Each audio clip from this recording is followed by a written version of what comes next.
but super excited to preach this morning. Before we get into the message, you might not have known this about me. You might not have known this about my personality, but I'm competitive. You didn't have to laugh that hard. We didn't have to laugh that hard. I'm so competitive. I even told our students this last week at camp. We ended up winning the Tribe Wars. Shout out to the blue team. Come on. I told them, I said, if we lose, don't worry, I won't be mad. I'll just be disappointed. I will. And we ended up winning, and it was awesome, but I am super competitive. I even found myself in these competitive moments last week to where I had to remember, like, Joe, you're the youth pastor now. Like, you're not one of the students anymore. They were playing that game when they were on the pool, and they were pushing, and I'm yelling at our students, push her, push her, push her, and kids from the other teams are like, who is this guy? Like, why is he here? That's so weird. I'm sorry. I'm competitive, and I even found out a day that I was competitive. We took our summer interns, our high school students, to Rock and Jump. Now, Rock and Jump is one of these trampoline parks, and these trampoline parks are amazing. There's trampolines everywhere. There's dodgeball. You can jump into foam pits, and we took our summer interns there, and it was a great time, and all of a sudden, we're hanging out, and someone comes up to me, and they say, oh, everyone's at the rock climbing wall. And I was like, oh, that sounds like fun. So we walk over, and everyone's climbing up the rock climbing wall, and I kid you not, you could have told me our students were undercover Marvel characters, and I would have believed you. Like, they're literally, like, jumping to the top of the wall. When you get to the top of the rock climbing wall, you push a button, and the alarm goes off, and everyone claps for you, and it's this amazing moment. And me being the competitive person I am, I'm like, I want that moment. Like, it's the Enneagram 3 in me. Like, I'm literally like, I want that moment. So I'm like, all right, I think I'm gonna go for it. So I start trying to do the rock climbing wall. I instantly realize that these things are not made for people who are 6'5". They're just not. So I start climbing, and not only are they not made for people who are 6'5", but the footholds are probably made for children. Like I have a size 13 shoe, and I'm literally trying to push my way up this rock climbing wall with my toenail. Like, it's literally not good. Like, my feet are hurting.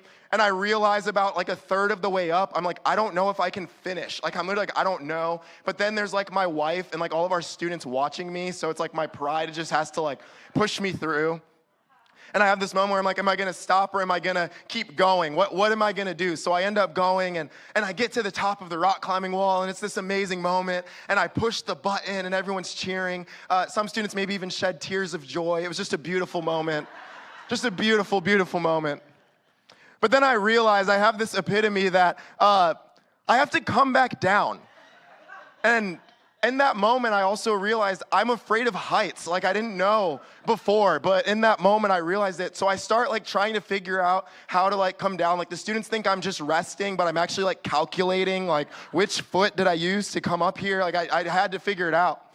And I have this moment where I'm trying to climb down, where I'm trying to come down, and a student yells something, and they might not have even thought anything of it. They yell something, and it's all honestly the title of my message. And they say this statement, Joe, you can't climb. They say, it's faster if you fall. They say, it's faster if you fall. I'm like, that sounds like terrible advice. You're telling me to jump off of a rock climbing wall. But they end up saying this. They say, it's faster if you fall. And the reason why is because as you jump, there's actually something there to catch you. There's actually something there as resistance. There's actually something there to make sure that you don't get hurt. They say it's faster if you fall. Now, why do I share this morning? Because I believe that a lot of our lives sometimes looks like climbing. To where what you and I try to do is we're trying to climb our way to fulfillment. We're trying to climb our way to hope. We're trying to climb our way to joy. So we spend a lot of moments, okay, I'm climbing. I'm going to get this business. I'm going to do this. I'm going to get this degree. It's going to be awesome. I'm going to get married, and it's going to be great. And I'm going to climb, and I'm finally going to be happy. I'm finally gonna have joy. I'm finally gonna be fulfilled, only to realize that when you get to the mountaintop, when you get to the top of the rock climbing wall, that you're not met there with fulfillment. You're not met there with hope. You're not met there with this moment. What you're actually met there with is anxiety. What you're actually met there with is depression. What you're actually met there with is struggling. And then what's our response to this? When we feel like we've climbed to get everything, when we feel like we've climbed to get everything that we've wanted, everything that we've dreamed of, but it wasn't what we thought that it would be. What's our response? Well, I must have to climb back down. Well, I must have to work really hard. I must have to climb back down. I must have to work really hard. I must have to strive because I got myself in this position by climbing, so I must have to climb my way out. I got myself in this position by working, so I must have to work my way out. But can I encourage you with the same things that our student encouraged me with in that moment? It's faster if you fall. You see, grace is not something you should climb to. It's actually something you fall into.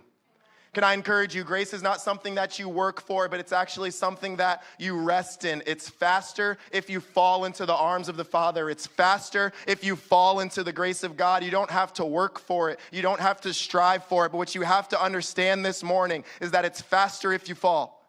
And yet some of us will live our lives stuck at the top of the rock climbing wall, stuck at the top of the mountain simply because of our inability to let go.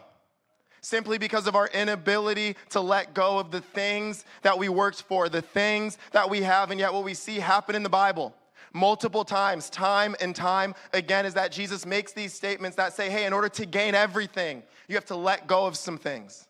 He even says things like, hey, forsake everything to follow me. He even tells us, hey, you cannot gain your life unless you what? Lose it. You have to let go. You have to let go. Can I encourage you? The fastest way to joy is not climbing, it's falling. The fastest way to hope is not climbing, it's falling. The fastest way to peace is not climbing, it's falling. It's faster if you fall. And there's a story in the Bible that I think walks us through this, and it's this story, and our character in the story is Lazarus. And Lazarus has these two sisters, Mary and Martha, and they send Jesus this letter. They send Jesus this letter, and this letter says, Jesus, the one you love is sick. That's what they send to Jesus. They say, Jesus, the one you love is sick. Can I encourage you this morning, just because you might be sick, that doesn't mean that you aren't loved. Can I encourage you this morning, just because you might be going through some things, that doesn't mean that God isn't with you. Just because you might be going through some things, that doesn't mean that God isn't for you. The situation of Lazarus did not change the way that Jesus felt about him. Lazarus' situation and his circumstance did not change his position. Even though Lazarus was sick, Lazarus was loved. Even though Lazarus was going through a hard time, Lazarus was loved. So Jesus gets this letter. And as he gets this letter, if I was Jesus in this moment, I would think, Lazarus is sick. I must have to rush back. I must have to sprint. Let's go. Let's get everything. Let's pack everything up. And what does the Bible say? It says that he waited. It says that he took a moment and he waited. And I think that this would even be the position that a lot of us feel into, where we've sent letters to Jesus. We've sent things to Jesus. We've sent prayer requests to Jesus, and we feel as though we're in this moment of waiting. But what does Jesus tell the disciples in this moment? Before he stays, it says that he says, this sickness will not end in death.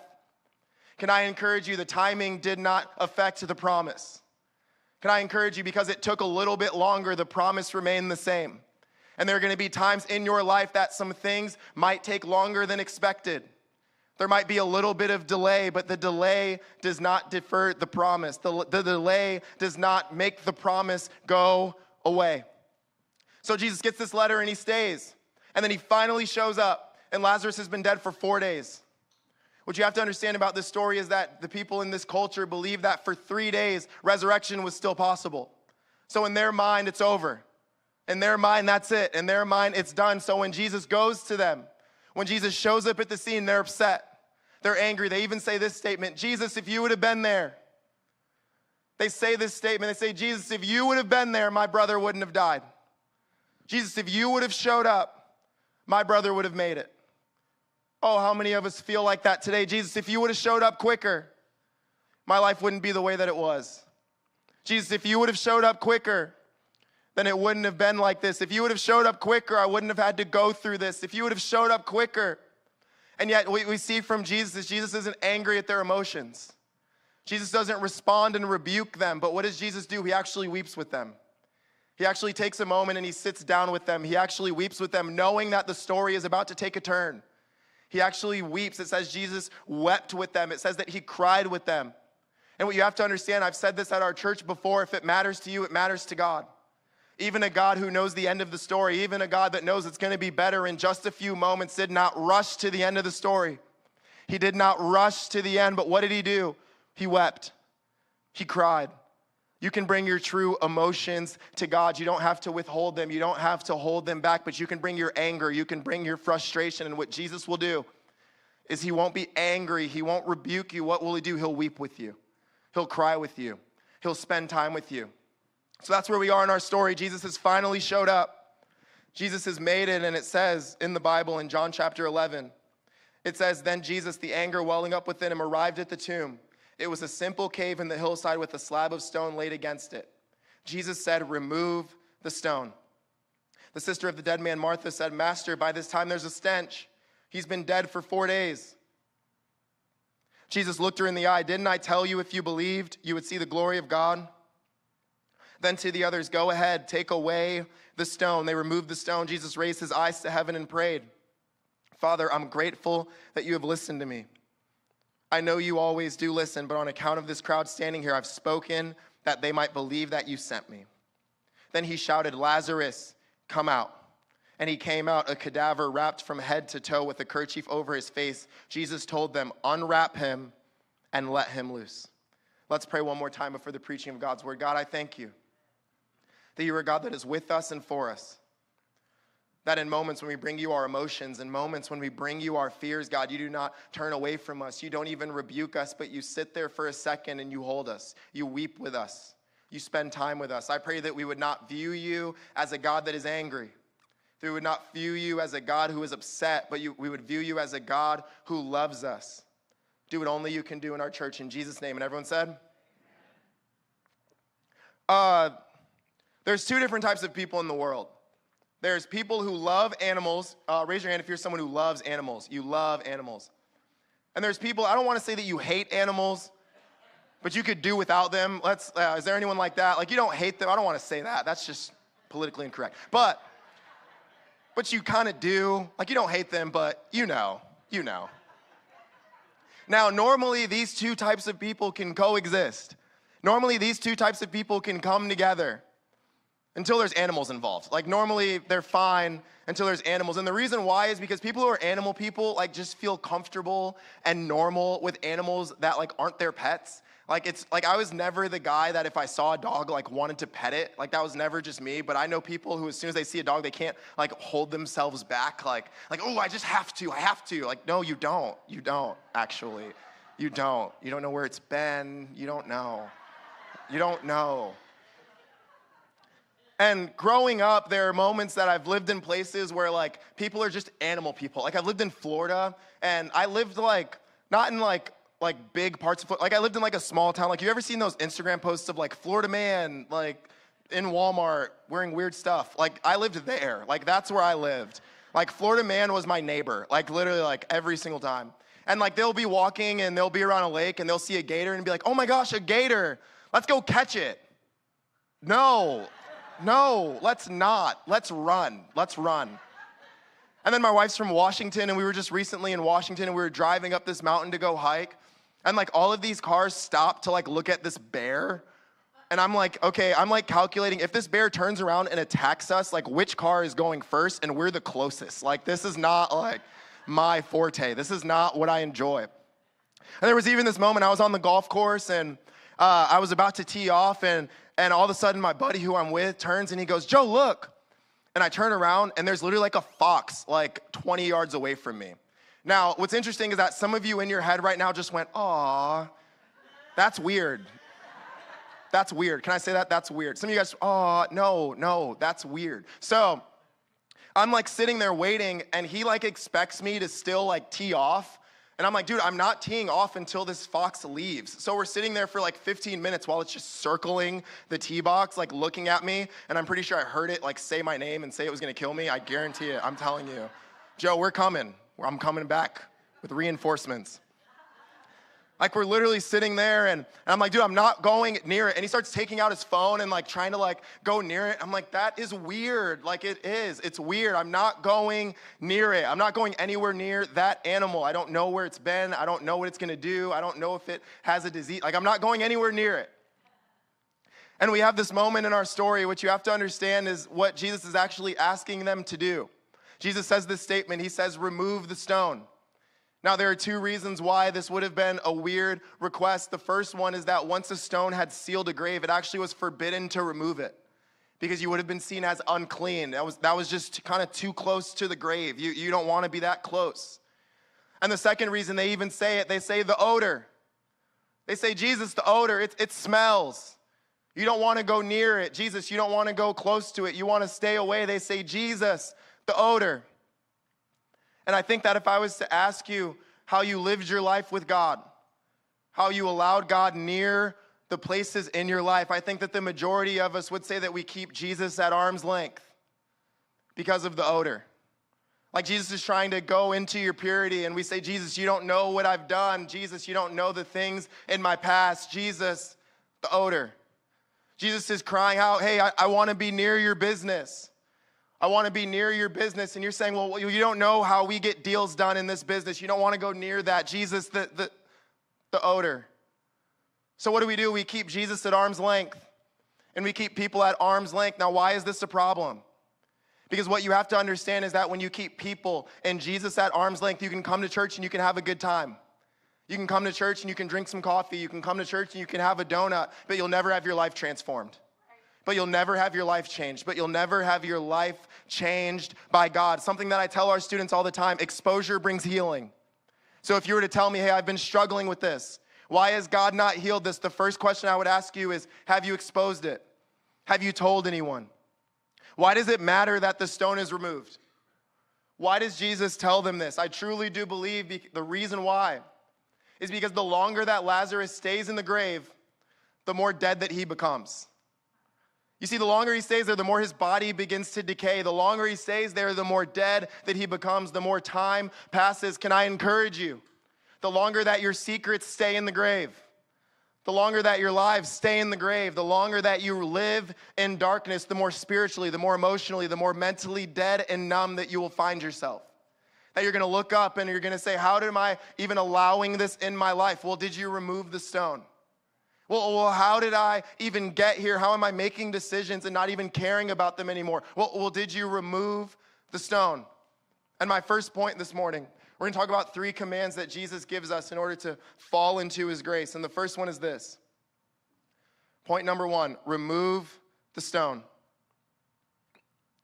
You have to remove the stone. What is the stone? The stone is anything that blocks God or blocks people from getting to your grave.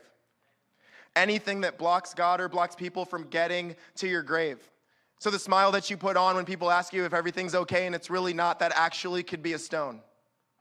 The things that you do when nobody's looking but you don't want people to get into your life could actually be a stone. Now, why does this matter? Because in this moment, they think they're protecting Jesus. Jesus, you don't want to go near that grave.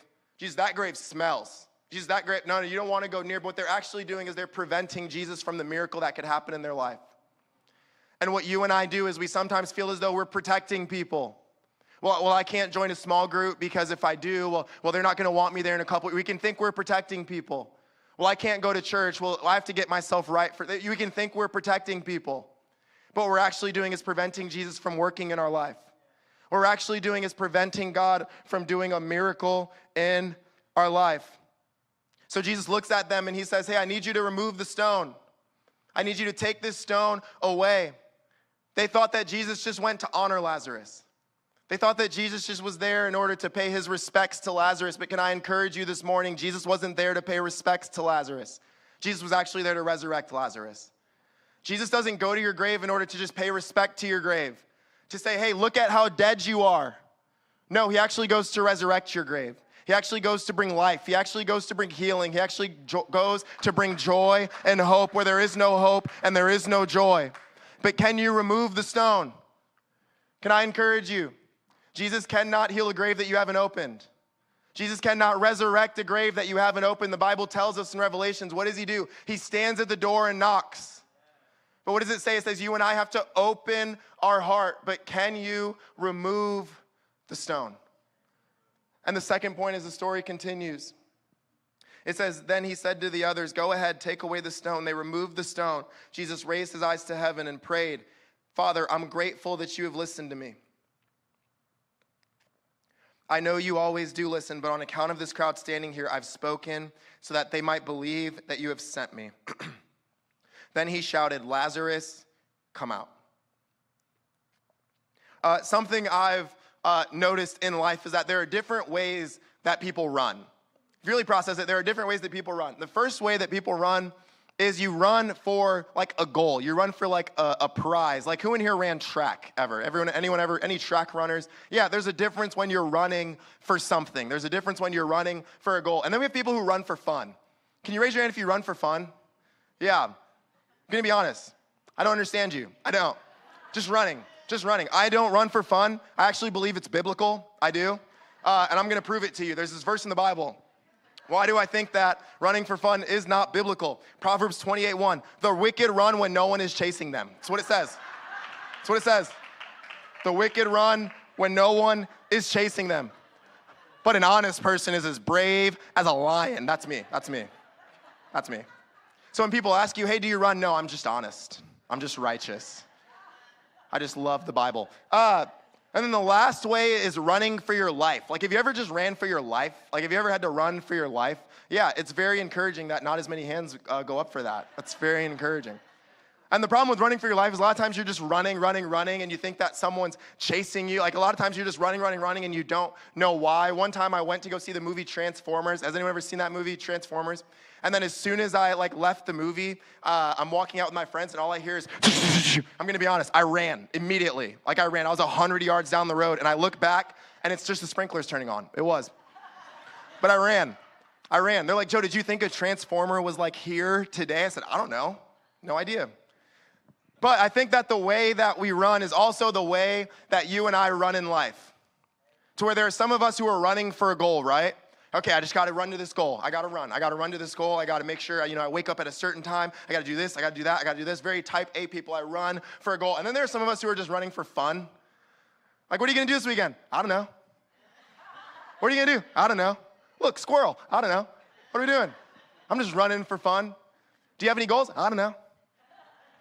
And then there are some of us who are just running for our lives, like, oh my gosh, I have to do this, I have to catch this, oh my gosh, I have to get this business, I have to do this promotion, I have to do this, I have to get this degree, I have to work really hard. Who's chasing you? I don't know, but I have to run, just run.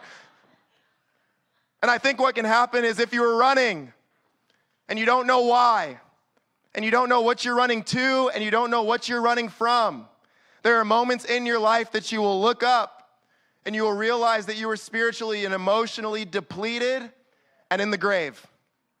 There will be moments in your life that you'll wake up and you'll find yourself in the grave.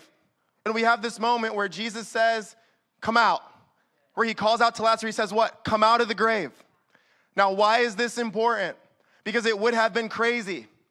It wouldn't have made sense. It would not have made any sense for someone who was living, for someone who was alive, for someone who was breathing, for someone who had purpose to remain in the grave.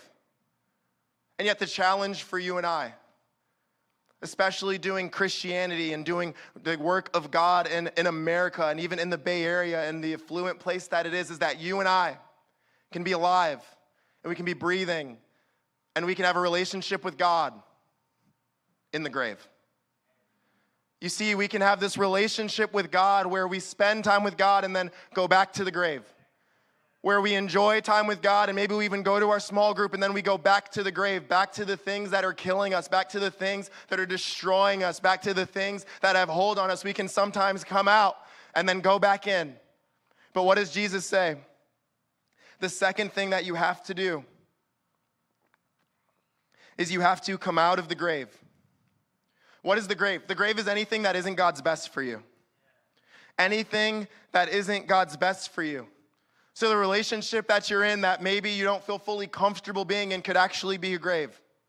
The job that you have that maybe causes you to do things outside of your character could actually be a grave. These things in your life could actually be the grave. And what you and I can do is we can come to church and go back to the grave. This is how I lived my life. I would enjoy God and go back to the grave. I would spend time with God and go back to the grave. Now, why does this matter? Why is this even something that we should talk about? Because what you'll soon realize is that when you were alive and when you were breathing and when you were active, the grave is no longer a place of benefit. It turns into a place of burden. And what you have to understand is that there will be moments in your life where you will have an experience with God. And what you'll look at is that you can no longer be alive in the grave. I'm fully convinced you cannot live your life the same when you were alive. that you can't party the same when you're alive, that you can't do business transactions the same when you're alive, that you can't do these things the same when you're alive. Why? Because things that are living cannot grow and function in the grave.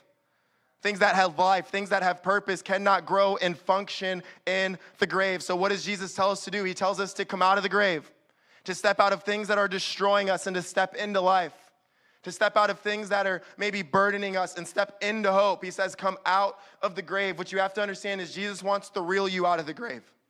Jesus wants the real you. Jesus says, come out of the grave as you are.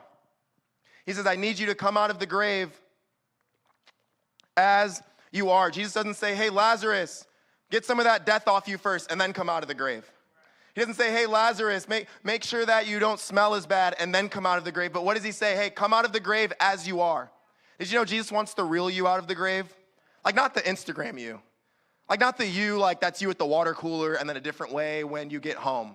Like not that you, like not the fake you, not the you that you just know how to put on a show, you know how to say the right things, you know how to put the act on. Not that you. Did you know Jesus wants the real you? The frustrated you, the angry you. Because we sometimes can believe that whether or not we should come out of the grave depends on us. We sometimes believe that whether or not I should come out of the grave depends on my character. It depends on my efforts. It depends on how hard I have worked. But what I love about this story is that Lazarus did not come out of the grave based off of himself, but he came out of the grave because Jesus called him to. Lazarus did not come out of the grave because he felt like it was time, but he came out of the grave because he was called. Can I encourage you?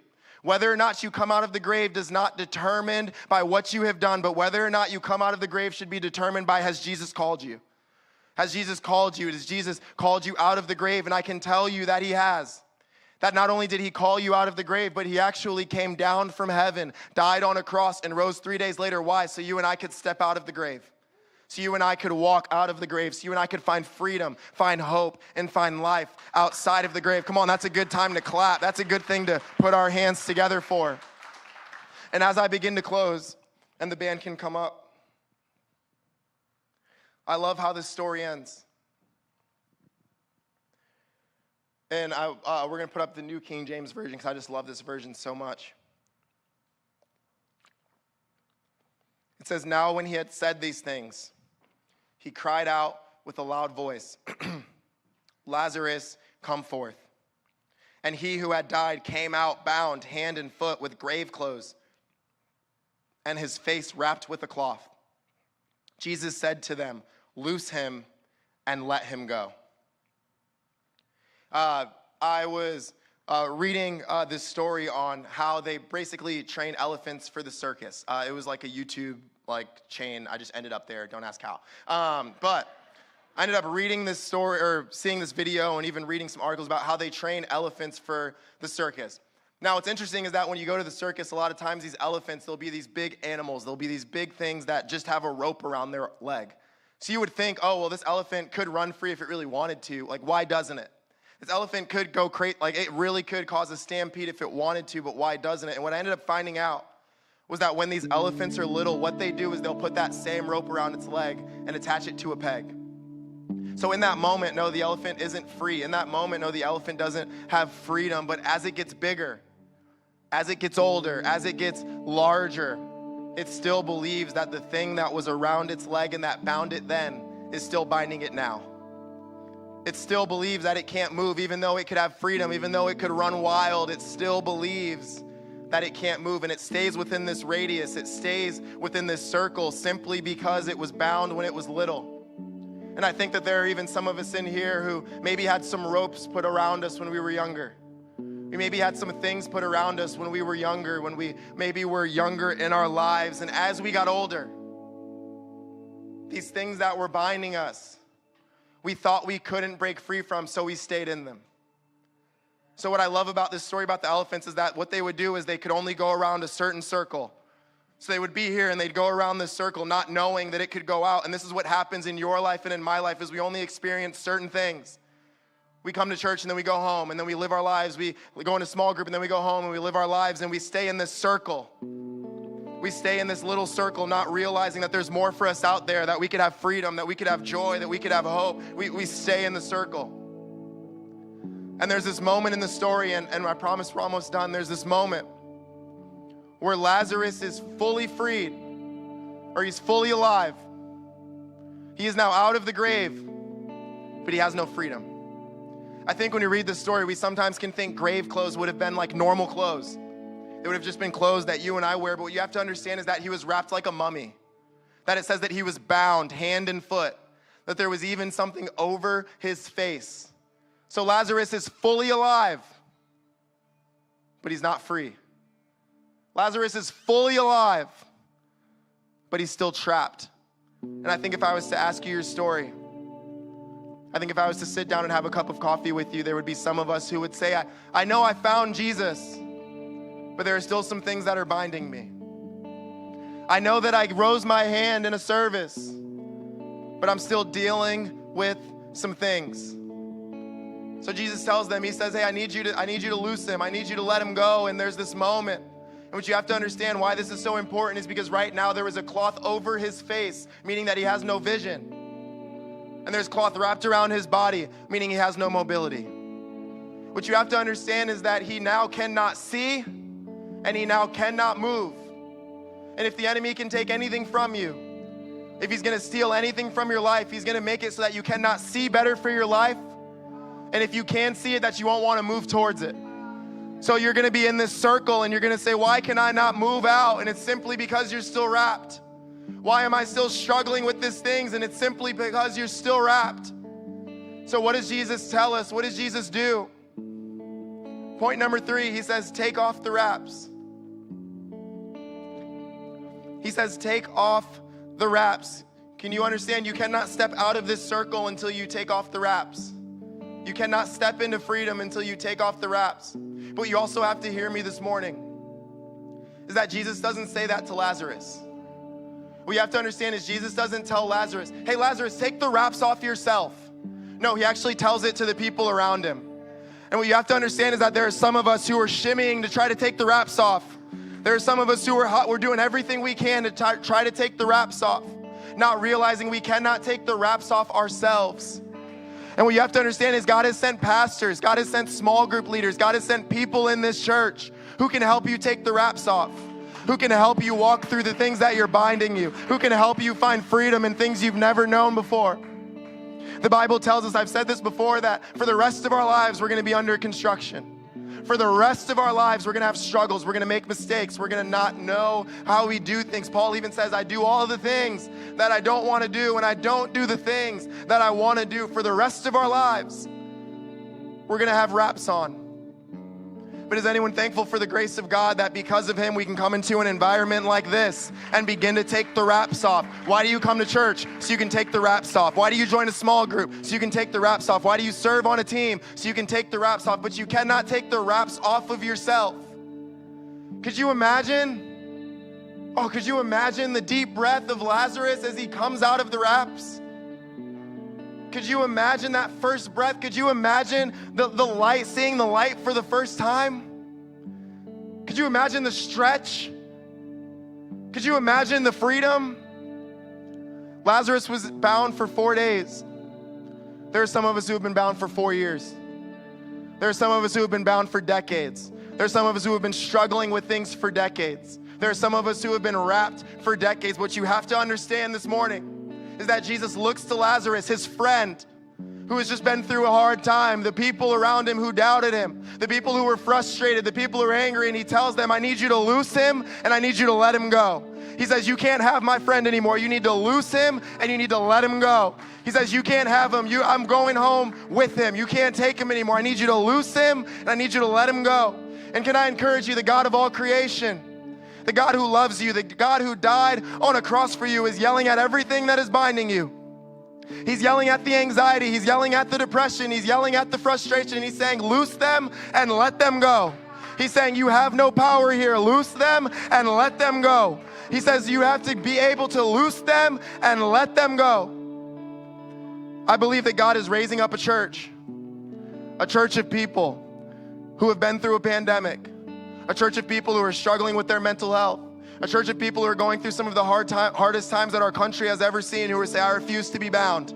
I refuse to keep the wraps on. I refuse to walk any longer and not step out of the wraps, but I'm ready to be loosed and let go. but I'm ready to walk in freedom. And my prayer for you, I said this to our students, and my prayer for you this morning is that you would not walk out of here with things that you should have left in the altar. My prayer for you is that you would not leave your seat with things, carrying things that God has called you to release to Him. Why? Because it's faster if you fall. Do you want to take the wraps off? It's faster if you fall. Do you want to walk in freedom? It's faster if you fall. And my prayer for our church is that people would come here and it truly would be a house of miracles. That it would be a place where people who are broken would find hope. That it would be a place where marriages who thought that it was over would be restored. That it would be a place where students who are struggling with suicidal thoughts would find peace again. Why? Because it's faster if you fall. We're not supposed to work to it. It's faster if you fall. We're not supposed to climb to it. It's faster if you fall. Come on, let's stand to our feet. And I have 2 questions for you. We ask the first question every single week here at Mission Church, and maybe you're here and you've never given your heart to Jesus. We say this means 2 things at our youth ministry. The first one we say is that, Jesus, I want you in my heart. We even call it heart surgery, that there are things in my heart that I need you to take out. That there are things in my heart that I need you to remove. We call it heart surgery. And the second thing is, Jesus, I want you in my life. There are habits I have. There are things that I do. There are things that I can't control. And I'm tired of trying to play Savior, but I want to be saved by a Savior. I'm tired of trying to save myself. I'm tired of climbing, and I'm ready to fall. And if that's you, I would love for you to just raise your hand on the count of 3. We're not going to ask you your story. We're not going to ask you to say anything. I just want to know who I'm praying for. 1, 2, 3. If that's you, that's awesome. That's awesome. That's awesome. Yeah, we can clap for that. That's awesome. Hands up all over the place. That's awesome. And the second question tonight, the original title of this message was Step Out to Step In. And what you have to understand this morning, church, is that there are going to be moments in your life you're going to have to step out of an old season to enter into a new one.